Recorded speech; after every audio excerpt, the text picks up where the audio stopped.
Yo, what is going on, everybody, and welcome back to Shooting the Shit Uncensored. I am your host, the dad bod god, the bald, the beard, and the fucking beautiful Piers Austin. And we got a good one for you tonight. My guest is returning. It is the one, the only, the TYG, the Kid Valiant. I'm excited to have Kid Valiant on, man. Every time I get an opportunity to work on a show with him, it's always great to catch up, have great conversation. And you know what? He's had a great 2022, and it looks like it's going to be a great 2023 for him. But before we get into it, I need to take a quick second, a quick pause for the cause to thank our sponsor, healthvape.com. Now, if you're one of those filthy fucking smokers or one of those filthy cloud chucking vapors, you need to go and check out healthvape.com. They are your healthy vaping alternative. All of their products are no nicotine. Pardon me. No nicotine, no addictive or harmful chemicals. They help restore your energy while giving you the vital boost you need to get through your day. So do yourself a favor and go and check out healthvape.com and all their vape and pod products. Use that promo code MWAPOD to get a 10% discount on your final purchase.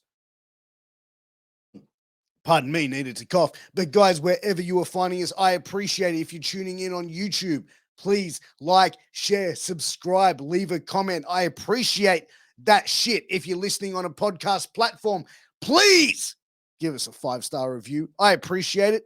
It helps a long way. It helps us with the analytics. It helps us bring more amazing conversations to more amazing people like yourselves. So start tapping those links and tap in. But let's get into my conversation with the one and only Kid fucking Valiant. Yeah.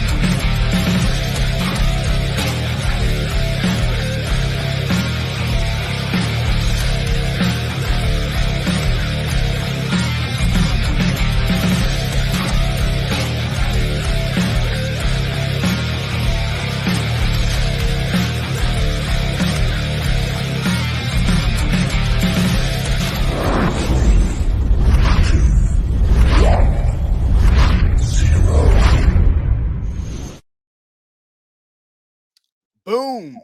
And we're live with the one and only Kid Valiant. What's up, brother? What's going on, man? How you been? I've been good, man. I've been good. It's really good to see you finally decide to pop back on the podcast, man. Thank you for joining us. It's Thank you good for to having see. me, man. Oh, man, Good it's to see always you. a pleasure, bro. You've had a pretty good 2022, man. You know, we're just going into 2023 now. You know, bro, like, you know, for 2022, like, what do you think was like kind of the biggest moment for you? I'll definitely have to say that main event with Robbie Eagles.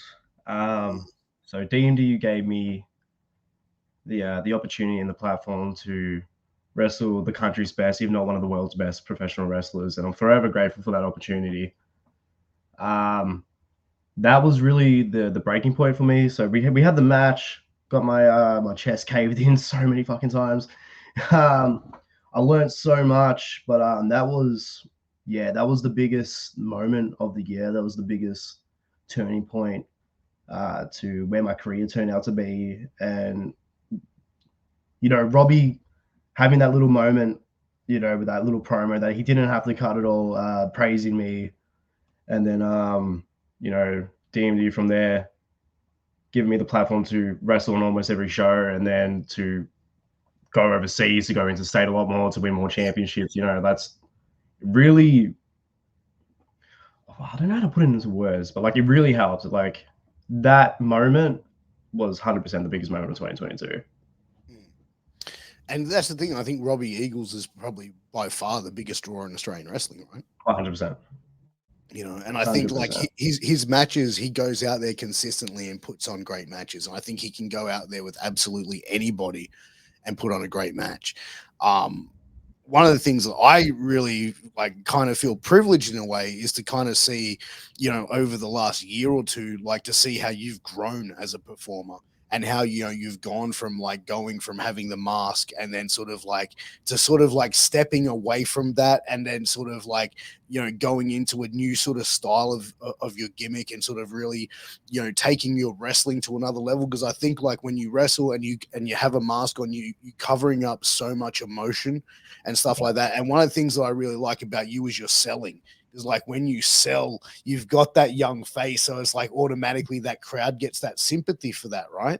So I think like losing the mask and seeing you go into that and seeing the performer that you've come, I can say it's been an absolute pleasure to see like you just progress over the last 2 years, man. Honestly. Nah, man, thank you for that. Like, you're absolutely correct that, you know, that mask was a restriction for like selling, and just it hit a lot of my confidence in the ring. Um, like I said on the last stream of the shit, you know, that mask was a fucking pain.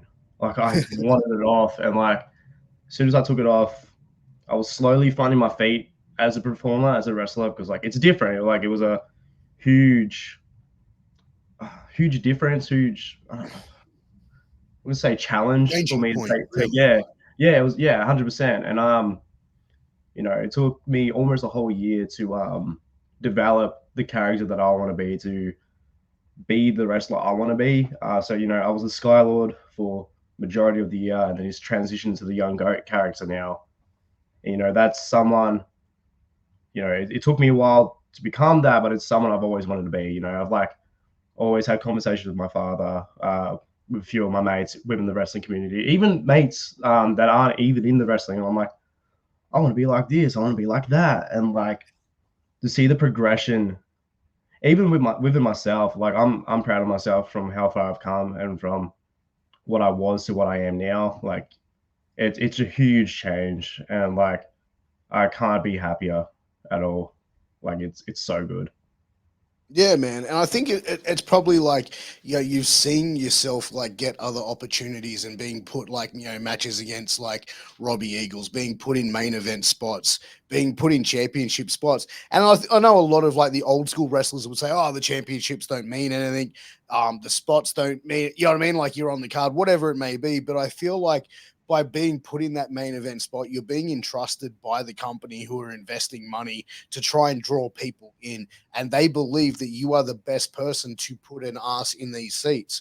So like I feel like it is like it is meant to be like an honor, and it's the same thing as like, well, the Academy Awards, they give awards to movies, so like that's kind of like getting an award in wrestling. Really, is like you are the main eventer for this promotion. You were going to be the face. You were going to carry this, you know, this championship or our championship belt and represent us. So I think it is a kind of like a big deal in a lot of ways. Yeah, 100%. Like, for a company to trust you and to give you the responsibility of like a championship or like a main event spot, like it's very honored, like, and honoring. I'm not good with words, and I never have been. So excuse me for that. No, you're But good, man. it's um it's very heartwarming, because Yeah. I never thought I'd be in that position. You know, I'm small, I'm skinny, um, not the best professional wrestler in the world, but like, to know a company has confidence in my ability, and just confidence in me in general, to be in a position like that is like, it's overwhelming. It's like, I'm very humble. I'm very grateful for everything that's come my way. And like you said, it is one of the biggest awards you could ever get as a professional wrestler. And to have those moments numerous times last year was, I was over the moon. I was wrapped. It was, I'm forever grateful. Do you Forever kind grateful. of do you kind of feel like you know, the DMDU title win, you were kind of just like, you know, I think like a body in that situation, because I kind of feel like, you know what I mean, like putting someone in there, and I think like obviously telling the story of probably putting the smallest competitor in there against the largest competitor and have that, yeah, large competitor squash him in seconds. Like it does tell that story, but did you feel like they could have really put anyone in that spot to win the title for a minute and drop it, or was that still something for you that you sort of like took, you know, great pride in to at least go through and be that in that position to, you know, have Royce drop the title to you and then you drop the title to Gore?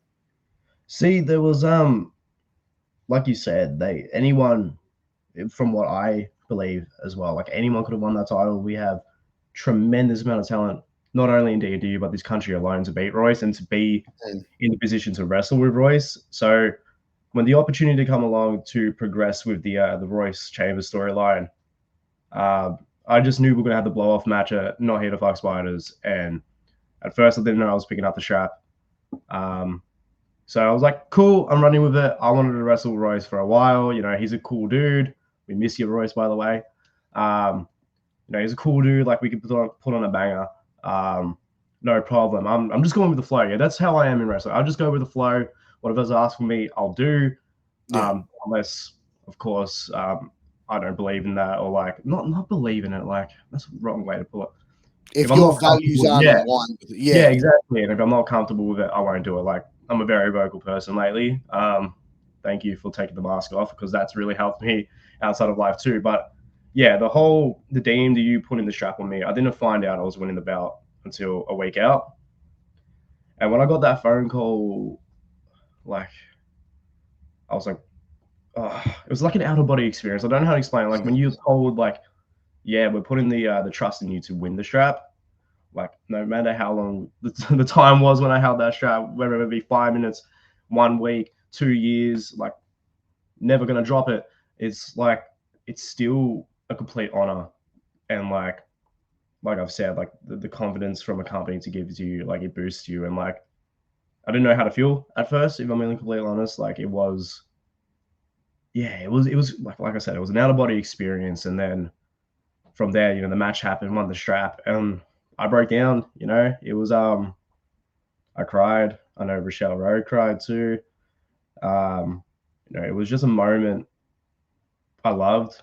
You know, to that young boy that used to watch professional wrestling as a kid, to now winning a big strap, like a notable championship bout with an Australian wrestling, was unreal. You know, it was your moment. It was my moment. And like, even if it was ruined, thanks, Gore. It was still a moment, and to hear that crowd erupt and cheer for me was mind blowing, because I never thought I was that over. Like, I had mad imposter syndrome. I still do to this day. I still beat myself up over the small things. But to hear that crowd erupt and to see my parents in the front row and just have you know, Rochelle by my side and everything, like, it was magic, you know.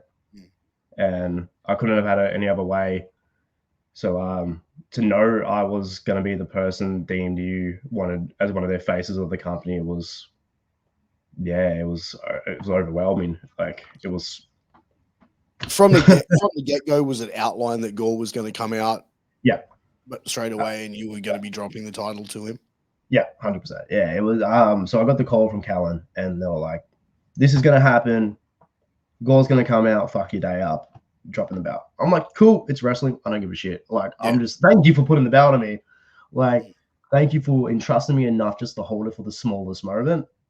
I don't care. I don't care if I'm the shortest reigning champion of all time. I don't really care. Like, yes, to some people, oh, you're the shortest reigning champion. You're not really a champion. Shut the fuck up. Yes, I am. And then, yeah, so Gore was always going to win the title. And then we were going to go on and feud and storyline down the track. I was scheduled to win the title back. Storylines do change. It's wrestling. So there's no hard feelings, no grudges.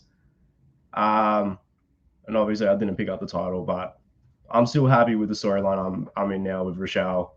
You know, so yeah, Gore was always going to pick up the title. We were going to feud off. I was meant to pick up the title and then have a reign for however long and then drop it to someone. But yeah, like I said, plans in wrestling change. It's not. Why did the plans change though? Like, what happened? Gore turned face. You can't really have no, you can't. Come out and squash the big guy. Yeah, like they're building me up to be this whole like Rey Mysterio underdog character. You know, I'm getting my ass handed, but so is my girlfriend getting her ass handed by these two big fuck off dudes. Yeah. And then they build me up as the underdog face, but like no matter what we did, no matter what I did too, Gore kept getting cheered. And it was to the point where he had a match with Amp Cover at Dream. and Gore was the babyface. Gore took heat. Gore got his ass whooped to a point. I'm like, fuck. Okay.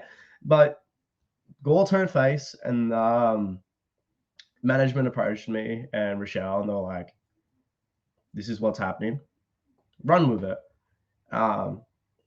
At first, like, I've got to be completely real. I was like a little bit upset. I'm like, okay, that sucks. But then I looked and I'm like, hang on, this is something both Rochelle and I wanted. Like, we wanted to wrestle each other. We wanted to have something involved with and between us. Like, even before we were dating, like, we've known each other for about 5 years now. Yeah.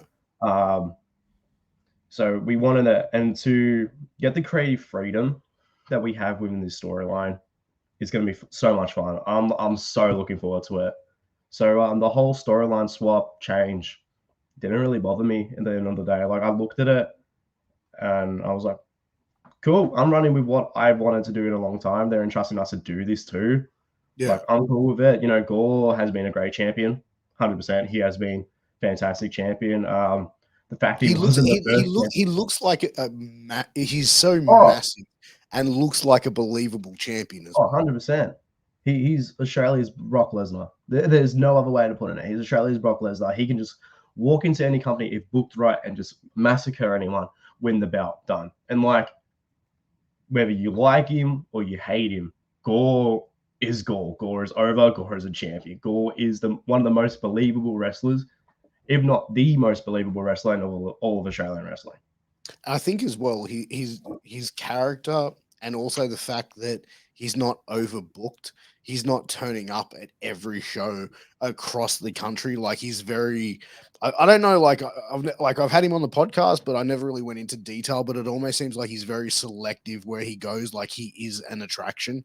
And that to me, like, obviously when your brother's crackerjack and been around for fucking, you know what I mean, 20 years, you know what I mean? You're going to be guided the right way. And I think, like, you know, the way that he does get booked, like, and stuff like that, like, his stuff makes so much sense.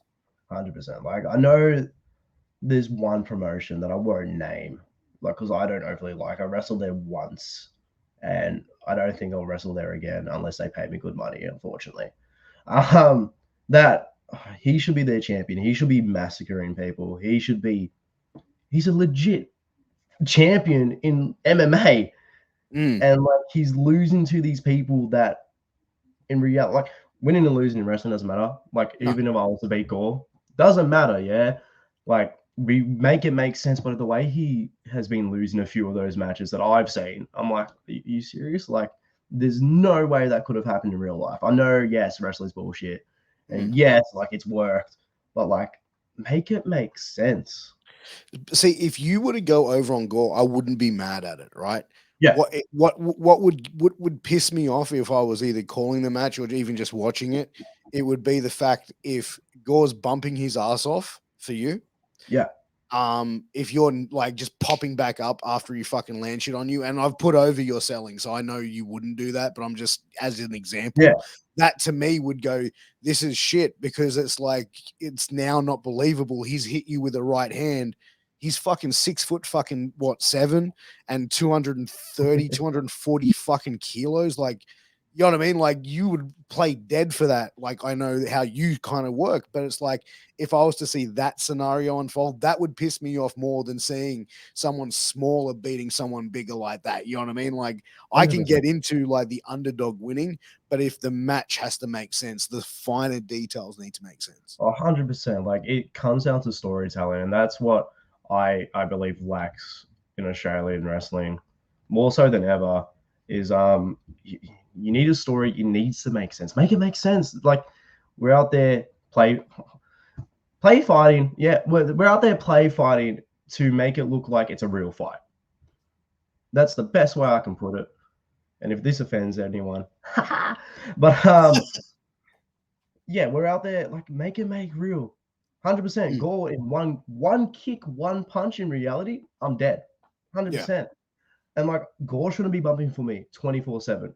No, like, it's a gradual build up. If we had that blow off match, it'll be a like I said, it'll be me getting my ass kicked, but it'll be me slowly getting up and like living up to that underdog character. Yeah. And like if I was to bump Gore, it'll like be a gradual thing. It'll be like take the legs out, work the legs a bit, take the bigger man down, like limb from limb. Like you can't. Oh, I can't be like, all right, take a lariat, hit the ropes, clothesline. No. Yeah, If hit a anything, pile driver. I should be like, I should whack him. Ow, that hurt. Like he's a behemoth of a man. Like it doesn't. Like you got to make things make sense. And unfortunately, for some people, it doesn't click in their head. And it's interesting, man, because I watched this XPW stream show that they did, like this Beast of Brutality thing, this no ring bullshit they did. And like the first like death match or so, like that was on it, it was just like these two guys that were pretty green, just carving the fuck out of each other. One guy just chain smoking fucking joints throughout the whole fucking match. And then they had a match with Colin Delaney, who used to wrestle for WWE. You know, he was on their ECW, etc., TNA, all that sort of shit. And he did a death match. And I was like, huh? And he wrestled this guy. And this match was probably the most entertaining match on the whole fucking thing that I watched, because it's like they did all this other shit before they introduced weapons and stuff like that. They did like reversal arm drags, headlocks, wrist lock takedowns, all this sort of shit. And then gradually like sort of elevated into the next thing, which was like the weapons came. And I think like the storytelling side of things really needs to make sense. And like that's where I kind of look at deathmatch wrestling a lot and go like, when I see like people standing there just going light tube, like, you know what I mean? Like I'll hit you, you hit me, and they're just standing there taking it and they're not really selling it. Like why is that even a weapon? Yeah, like to some degree, I agree with you with the whole light tube thing. But at the same time, I understand why. It's because like they're trying to one up each other.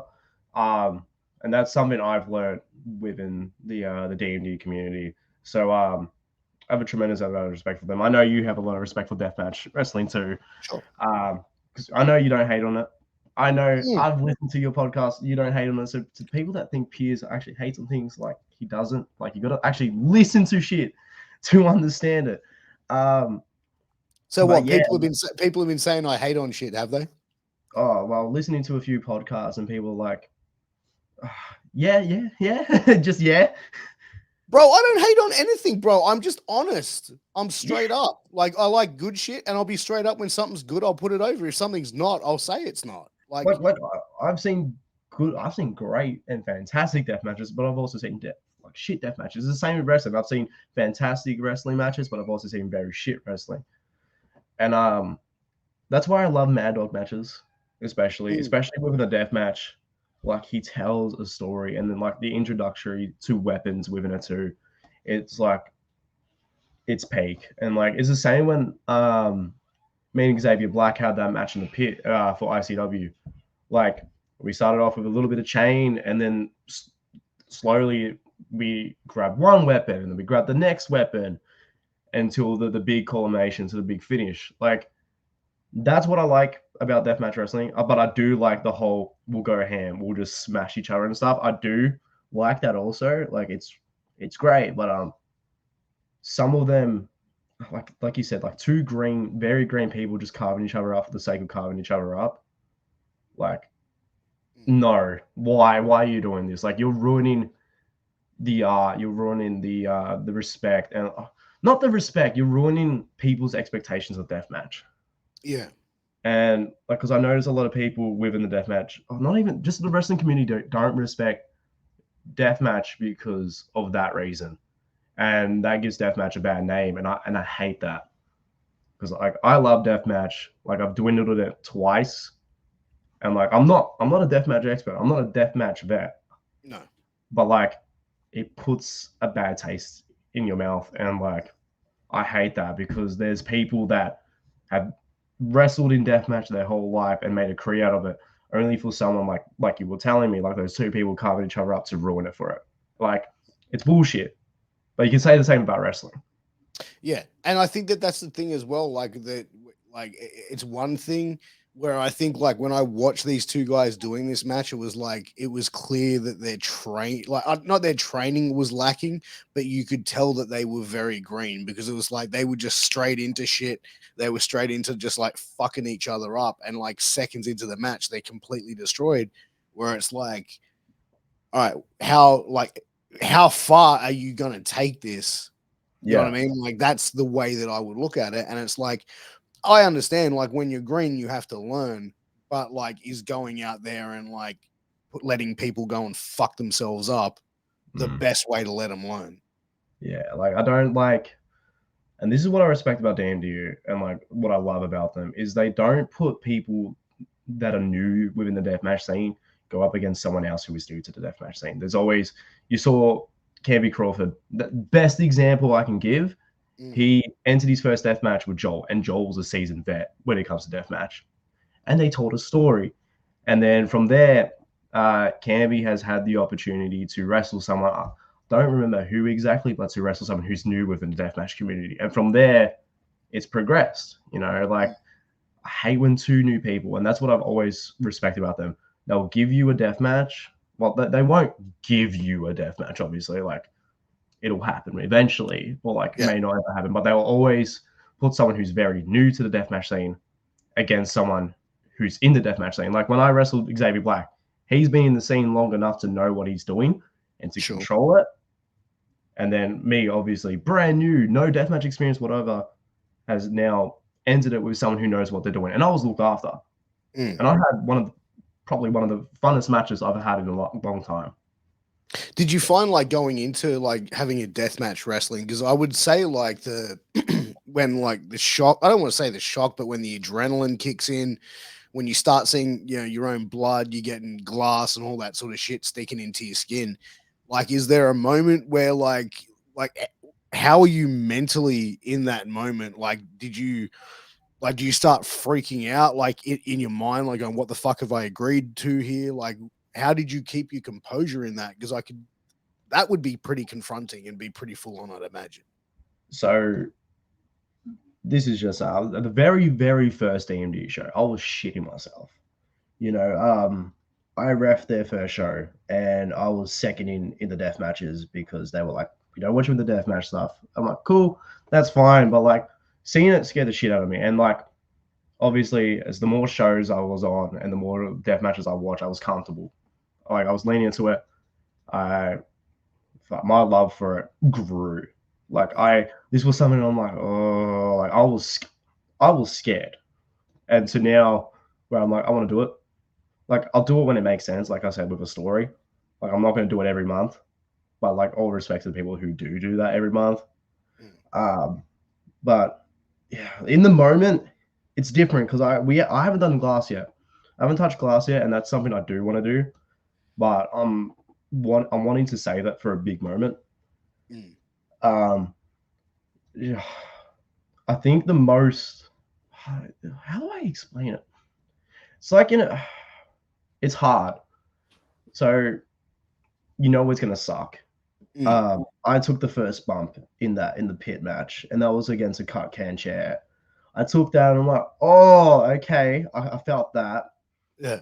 And then out came the barbed wire bat, and then like the nails and like the door frames, hinges and stuff. In the moment, once the adrenaline kicks in, you don't really. It's not that you don't feel it, but you're comfortable. Like you're expecting the pain. Yeah. So you're like, oh You know shit. what's coming.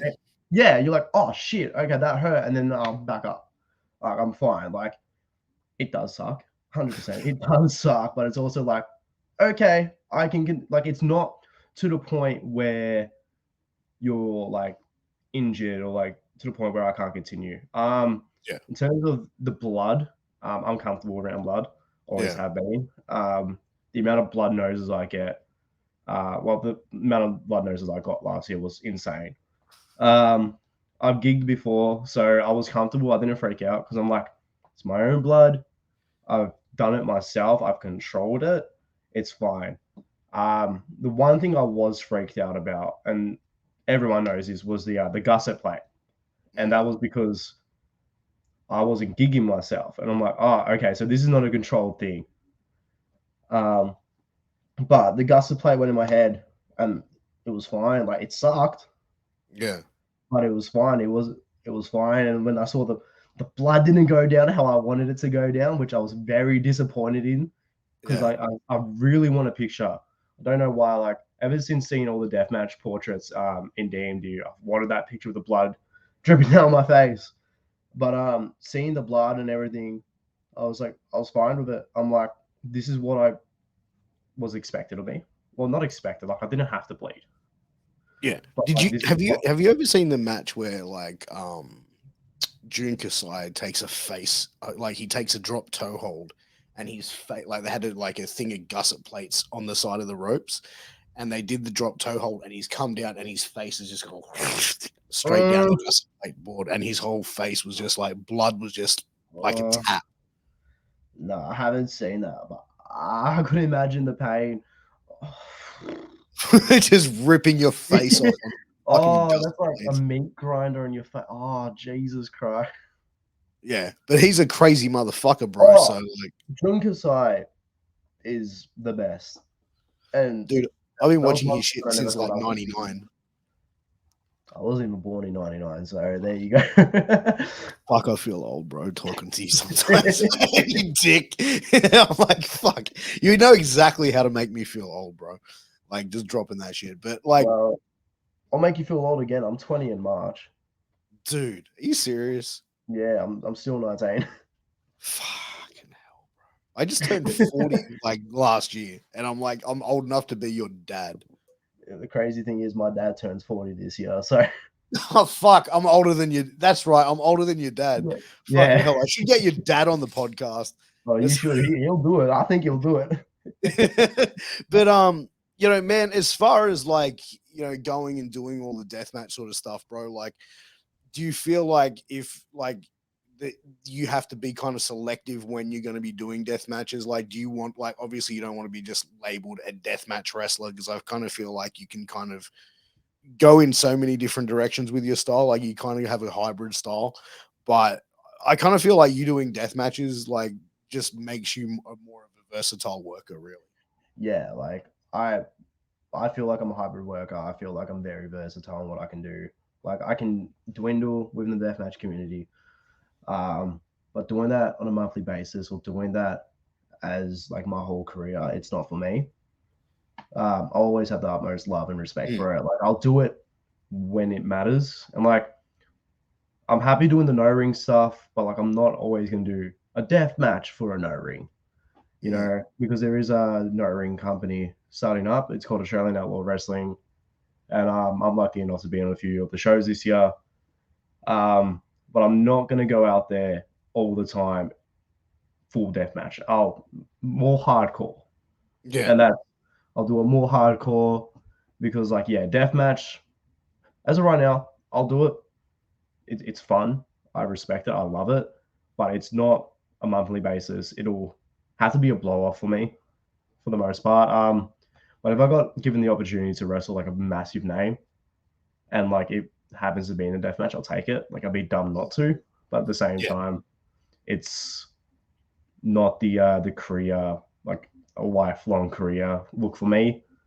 mm, But I like to dwindle with it, like when I can, or like when sure, it makes sense, or when I want to. But I like wrestling where there's no deathmatch. I love it because there's no better high for me within that community and the deathmatch community. Like, yes, it correlates in the one wrestling community, but get rid of the deathmatch. I think I strive a lot more in just regular matches mm, than the deathmatch community. Like, I'll do it. I'll be good at what I can do, and I'll always like give it 100%. But yeah, regular wrestling is my outlook and what I want out of a career. yeah. And I think that that's the like I feel like when you stick to one genre of wrestling, it kind of puts you in that pigeonhole where it's like, and I feel like it almost puts it down to like you can miss opportunities. Yeah, It's like, oh well, I don't need a deathmatch wrestler, or I don't need a high flyer. I need this. You know what I mean? Like I need someone who can do this. So it makes sense to be more of a versatile worker. 100%. Like, I feel like you will hit a plateau at some point within it. There's nothing wrong with that. There's nothing wrong with that at all. Like if you're happy doing what you're doing, like go for it. Like shoot for the stars. Like the whole ICW was I got the phone call on the day. I got the day there was enough room on the card to have two local boys on the show, and I got given the phone call, and I'm like, I'm gonna take that opportunity.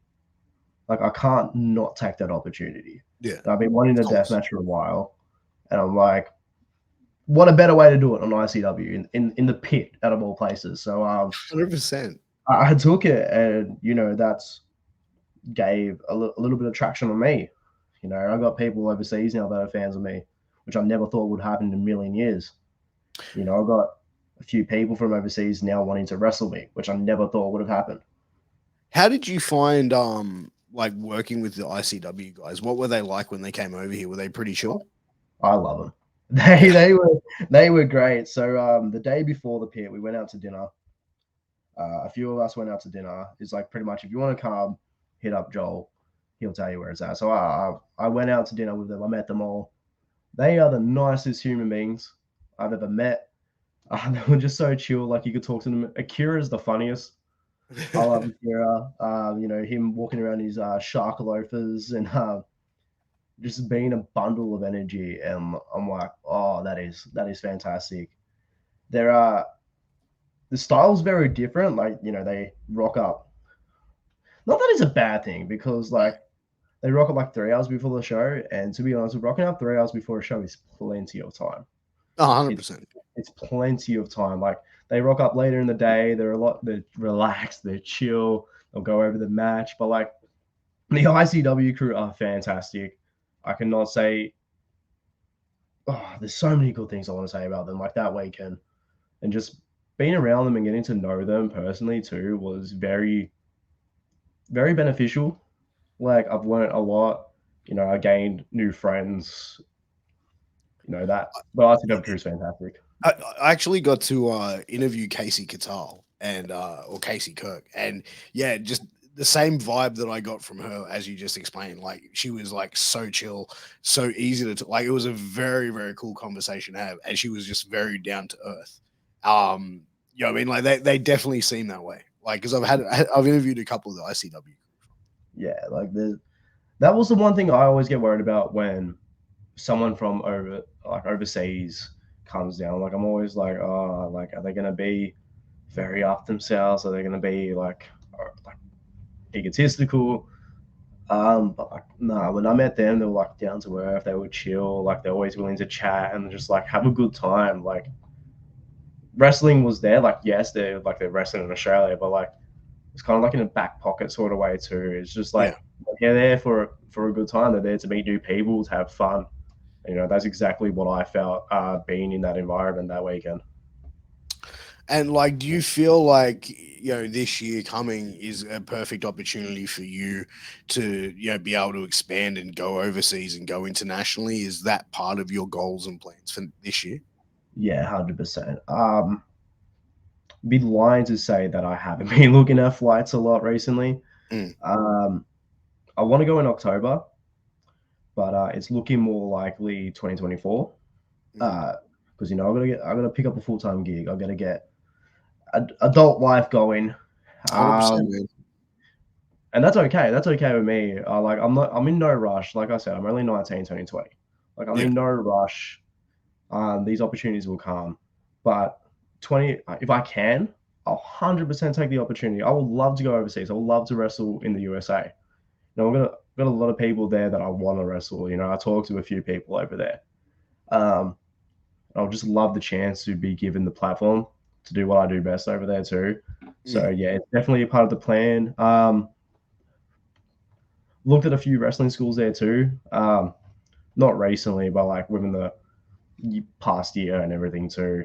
And just seeing, Australians now getting more chances overseas is like 100%, bro. Yeah, it's more attainable now for young people, I think. 100%. And the fact that some people like Kid Valiant like come to America, like I'd love to see you wrestle this and this and this. It's like shit, now I've got to strive towards that, because like not only do I want it myself, but I want it to happen for the fans. I want it to happen to people that will love to see that, and to give them the opportunity to see me live. No, I'm not saying that I'm a big Hey, take the tickets off yourself, brother. Like, fucking settle the fuck down. There's a later. Go and slap him. No, fucking hell. She says hi, by the way. But nah, just like, I'm not saying I'm a big name or anything. No, but like, I know. I'm just teasing you, bro. Yeah, I know, but like, it's something I want, 100%. I would love to go to the USA. I know Rochelle does too, 100%. Like, we both plan to go together. I'm pushing for October. I'm pushing for like late September, October, but it's like, it's a money thing. It's what are we gonna do thing, where we're gonna base ourselves, like who do we have in contact who can help us out and everything too. But I'm sure if either one of us was to message someone, they'll look after us straight away. But until then, it's just a financial thing, and like, it's expensive, man, to go around the world, bro. It's expensive, bro. But we'll get there, and we're really hoping we're taking over the USA this year. We're really, really hoping, but 2024 is the most definite thing. That's going to be 100% locked in for 2024. But 2023 is, I like to say, a 70% chance that we're going. But, more going towards 2024. Yeah, I'm all going towards 2024, but that's okay. Like, New Zealand pretty much is 100%. I'm going to come back this year. It's only across the pond. Like, yeah, it's a little bit pricey, but for what it is, and I've got a lot of friends there, and they're like a second family. I'm definitely going to go back to New Zealand, but USA, I'm hoping this year. I really am, but 2024 is locked in. It's going to make that bread, bro. You got to start making some money to the side. I hate that, but like, that's the adult life, bro. Life. Yeah. But let me ask you this, bro. Like, where are you? Like, are you currently training somewhere at the moment? Are you training with like MCW or PCW at the moment? So I'm actually training at the APW Academy. I haven't been there in a while, but that is the base of operation and where I train at. I do go to the Hitman's gym every now and then to have a roll around, to just work on stuff. Like, it's a good place to really focus on basics. But APW, the academy, is where it's at. I never felt so welcome within a wrestling school. But I am waiting for 3011 to happen, because I'm going to make that my home. I'm going to go there pretty much every day. The 3011 arena, I'm so excited for it, because I like to say I know the DMDU ring inside and out, but being able to train in that ring every day, I'll get to know it even better, and I'll get to practice a lot more within that ring and get to know my body as well as that ring, to be a lot better in DMDU. So, how important do you think it is to, like, for pros to consistently be training? Like, how often do you think, like, people that are on shows, how often do you think that they should be training, like weekly or whatever it may be? Oh, look, there's a lot of factors that come into it. I like to say like weekly or every fortnight.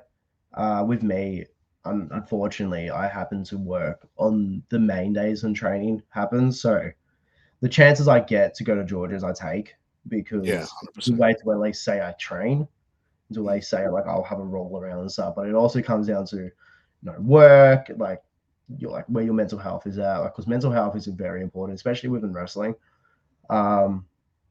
But I like to say weekly or fortnightly. If you can get there like once a week or like twice within a fortnight or 3 times within a fortnight, that's fantastic. I do know people that go to training the week of the show, and that rubs a lot of people the wrong way. But I'm like, at least they're going to fucking training.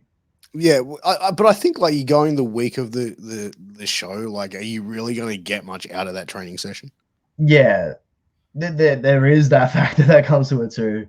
But at the same time, I know some people that don't train at all, and they're still booking shows, and I'm like, that's a bit of a worry. But whatever. You can kind of like notice, like when you're watching matches, like who's sort of like, I think it's like who's more crisp and sharp with certain things. Yeah, and like I would like to say people who wrestle on a weekly basis or is fortunate enough to wrestle someone on a weekly basis, like you're able to kind of get away without training as frequently and as often. I know I had that pathway for a little bit, but like, you know, when I could and when I took those opportunities, like even if it was once a week, I would do it. But it was just like, you know, it's a money thing, you know, training costs money.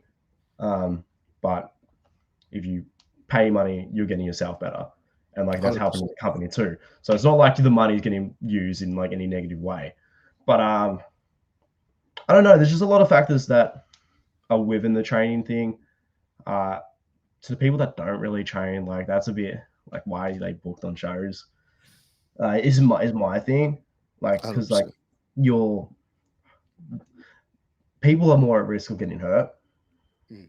And like you said, the crispness, the sharpness. Like we're here to put on a good show and like elevate people within the wrestling community. But yeah, like I said, there's just many factors that come into it. Yeah, I mean, I think like it depends on people's availability and everything like that. And I think if you can get the training in, it's like it's definitely going to help, like from an in ring performance and perspective as well, because it's like the cardio and stuff like that. I think like you could do like so much different types of cardio, but it'd be completely different when you're inside having a match, Oh, right? 100%. Like there's the in-ring cardio is completely different to cardio that you do outside. Like, yeah, it does help. 100% it helps. But sorry. But like when you're getting slammed and you're getting picked up and getting whipped and everything, like that's a lot. It takes a lot out of you, and like you need to be able to breathe and be able to function. Yes, people get gassed. 100%. I get gassed, 100%. But like my cardio is to the point where I can push through a match and go really well in a match. And then you see people whose cardio is shithouse, and like you can tell they're gassed. Like with me, when I get gassed, I like to say people don't see it. Yeah. Because I keep going. I keep going no matter what. Some like even when like they slam me and just choke me, at least I can cover up the fact that like I'm breathing and like I'm trying to control myself. And then you see people like I'm not going to say the promotion, but it's in New South Wales around the Maitland area. You know who you are. Your wrestlers are terrible. Your wrestlers need a lot more than good training. Your wrestlers need a lot of cardio. Your wrestlers just need everything, brother. But Yeah. but you like that one? Yeah. But nah, like cardio is important. I need to get back into proper cardio because I do have some big opportunities this year that have been locked in, which I'll tell you in the debrief. But nah, like. But like, you know, you mentioned like, you know, mental health can sort of hold you back from training. Is that something that's been like plagued you a little bit, you know, with mental health and stuff like that? And can you go into a little bit? Yeah, like the last one we talked about it too. It was just Yeah. like, you know, the imposter syndrome, like hearing people that's like, oh, you're not a good wrestler if you don't train like X amount of days.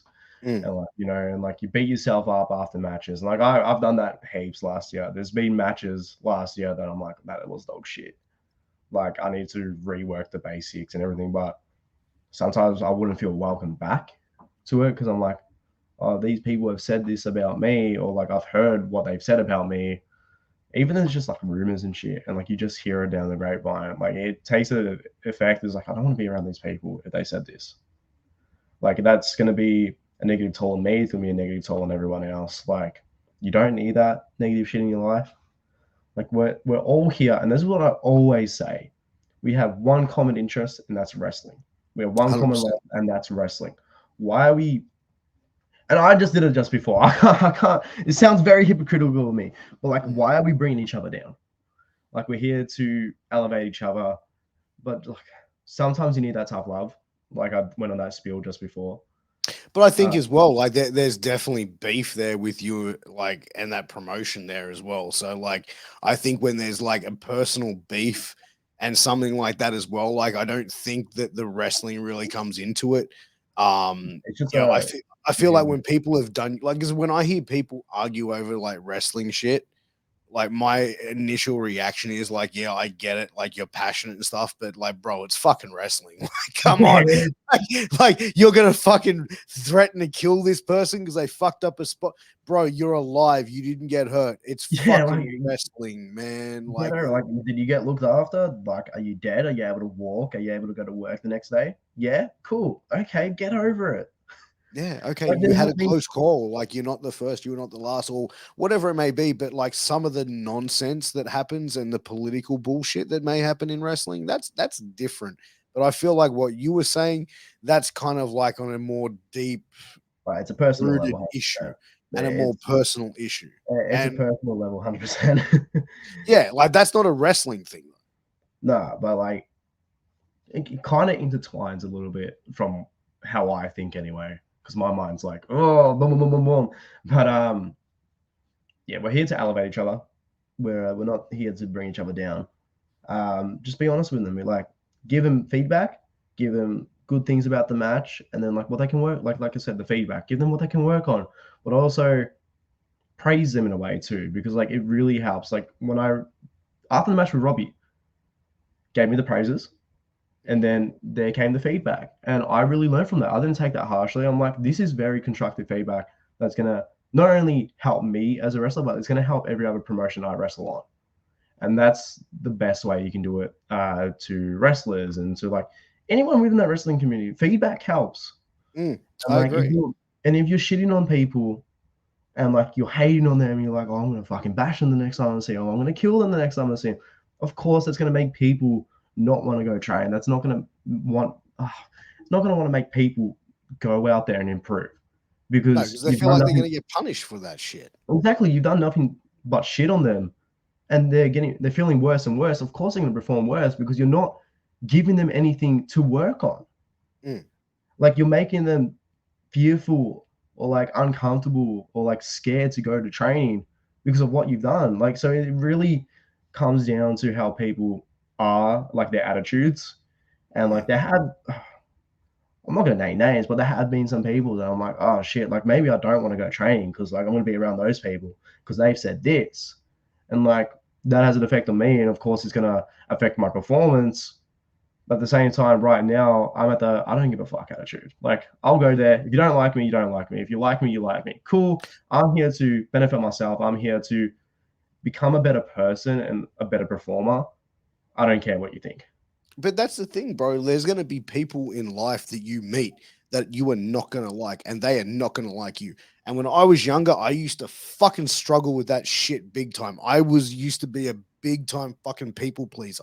And then it got to a point where I was like, you know what? Fuck this shit. Fuck these people. You don't like me. Fuck you. That's no problem.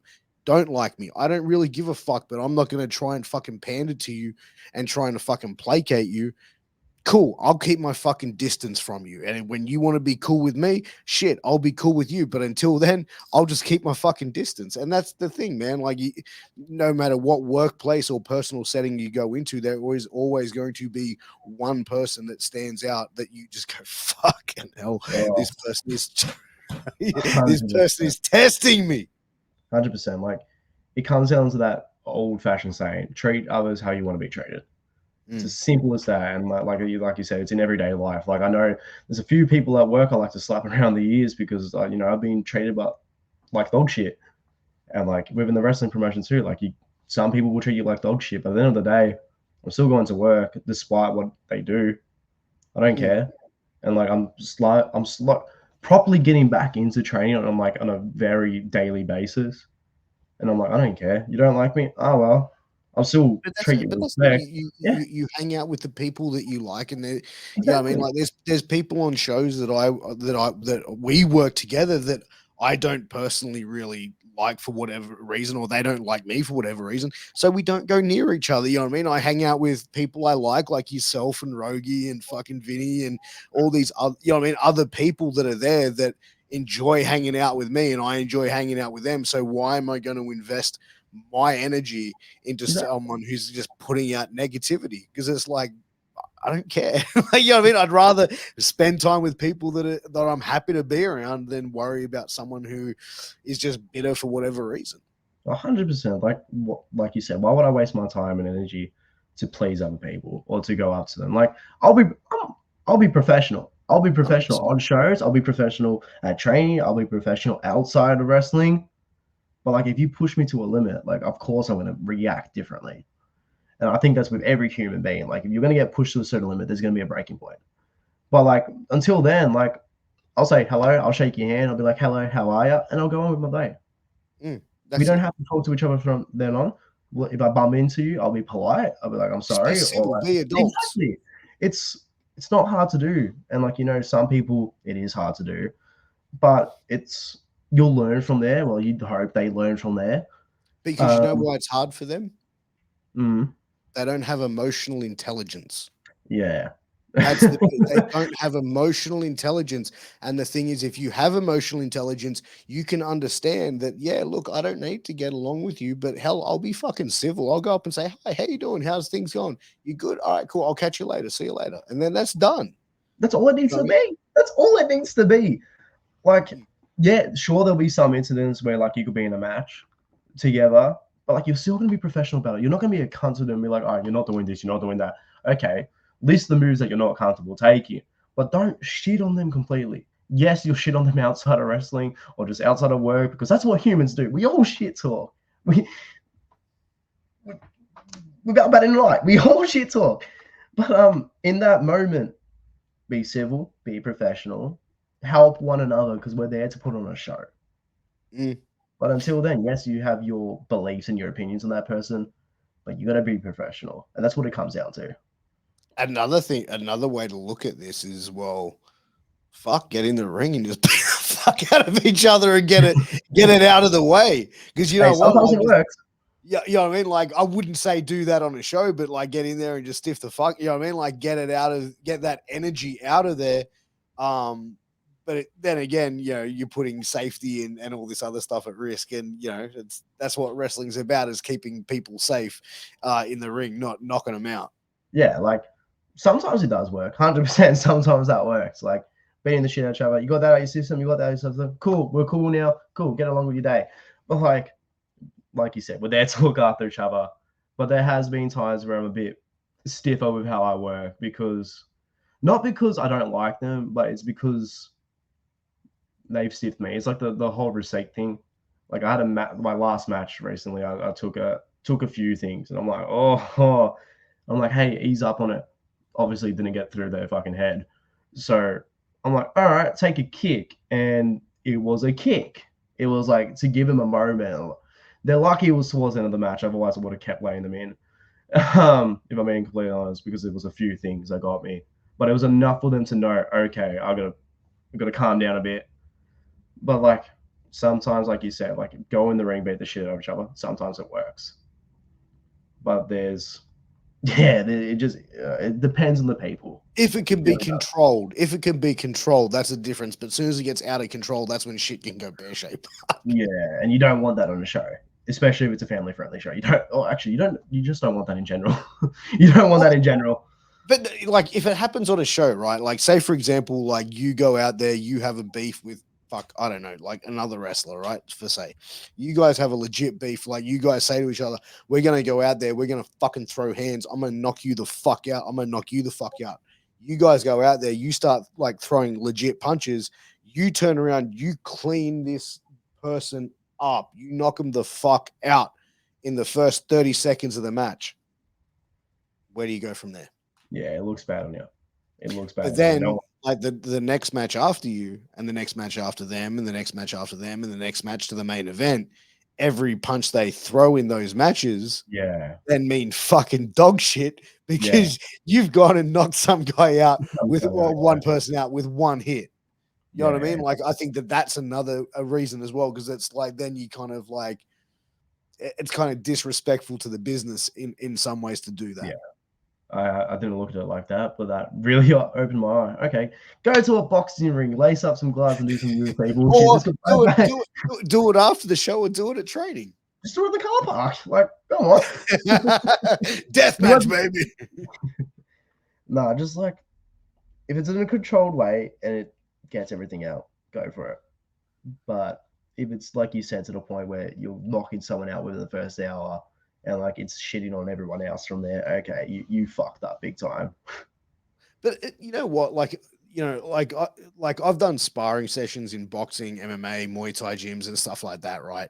And there's always like situations like that, and it could be very similar to pro wrestling in a lot of ways, where it's like you're in there, you're sparring with someone, the other person might not be as experienced. You're not really going at 100% when you're sparring with people. You're probably like throwing punches at maybe 40 to 50%, maybe Yeah, 60, depending who you're sparring with, and so you really, in a way, you're not throwing everything, but you're more like working on your technique, and you're just working on your timing and your sort of moving in space.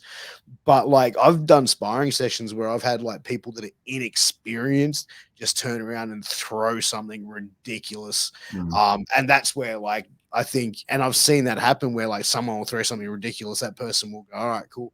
That person will throw something else ridiculous, and it's just bang, it's on. And then it escalates from there. If you have a good coach and you have a good trainer who can be on top of that shit, that's a, you know what I mean? Like then you can at least have someone who's like managing that yeah, situation from yeah, escalating too far.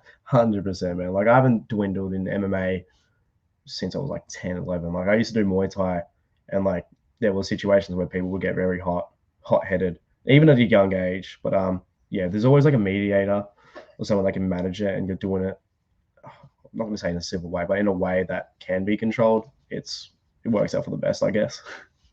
Man, and but you know what? In those situations as well, like people get so worked up and so, you know what I mean? Like, yeah, I'm a badass. They have the UFC theme like going Yeah, in there, like, dun, dun, dun, dun, dun. yeah. They get excited. It's But I like can imagine it being the overwhelmed with. same with I can be imagine it be the same with like wrestling. Like some people come in there and be like, "Hey, this is my first day of wrestling training. I want to know how to do like a rock bottom and a fucking like Spanish fly off the Yeah, top you rope." just look at him like, bruv, you can't even bump right yet. Oh, fuck. But it's like hearing like stories of like, because I know a lot of people in wrestling from everywhere, and it's like one of the things I get told is like, yeah, we got this young kid who comes in and goes, but I see this on TV. I want to learn how to do this. Yeah, but you don't know how to fucking bump yet, and you want to Oh, learn how to do a Hurricane Rana or a fucking 450. look, there's one wrestler that I know that's been in this business 8 years, um, who thinks, oh, yeah, but I've done this. But like, dude, you need to rework on your basics. Mm. And like, it's not just new kids; it is wrestlers with knowledge and who's been in the business a long time too that like need to rekindle and rework on their basics. But they're like, oh, I want to work on this. But dude, you just hurt that last person in the match. Like, Mm. ease up a bit. I've been fortunate enough not to be around that, but like I've heard and I've seen stuff, like not in person, but I've always heard it, and like it's an eye opener. It really is. 100%, man. Like it's, yeah, I think sometimes some people can just be oblivious to what it is. You know what I mean? So, it's one of those things, dude. I feel like, there's a lot of people that sometimes are just oblivious to what's Yeah. going on. There's a lot of people, unfortunately, that's like that. Just even on shows, and like you don't even train with them, you're like, yeah, okay, man. Like you're just like, yeah, cool. You just agree with them, but in reality, you're like, oh, fuck's sake. Yeah, I know exactly what you're talking Yeah. about, dude. But look, we are getting to that 1 hour time limit, dude. We have been going and this has just flown. As always, my dude, it's always good to have a conversation with you. I'm glad we were able to record this conversation because it's been really cool.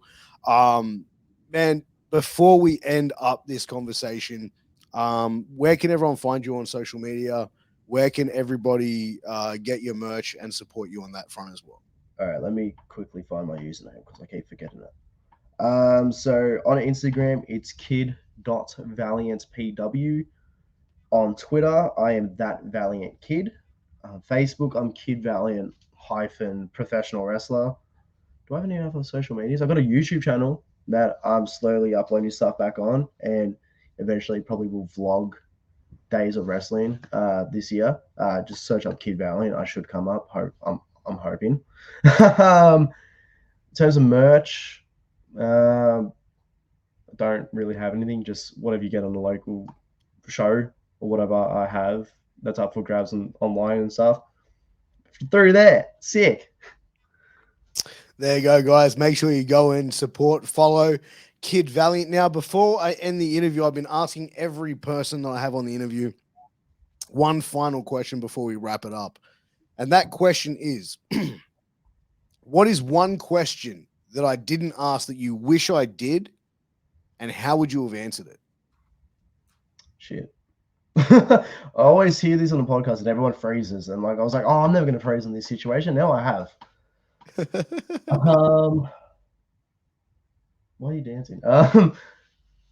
Okay, a question I would love for you to ask is, what's the next few shows that you can see you on? And I will answer like this. January 28th, MXW presents their first ever show, Slam in the Sham, with a huge TLC match. And it's just been announced that the heavyweight championship tournament begins on that show. I'm also on APW Panthenomian 2.0 with Sammy Guevara and Tay Conti on the show. Nice. And stay tuned to DMDU socials. Stay tuned. There you go. Oh, and When Legends Rise, Anarchy Pro, March 3rd. There you go, guys. Make sure you go follow Kid Valiant. We appreciate you we appreciate you coming on, man. Damn, I'm slurring my words on a Sunday night. Guys, make sure you go and check out our sponsor, Health Vape. They've been helping people quit smoking and vaping the healthy way. Go and check them out. Use that promo code MWAPOD to get a 10% discount. Make sure you hit that subscribe, like, share, tap that little red button, and tap in. Till next time, we'll see you soon. Take care. All the best. Peace.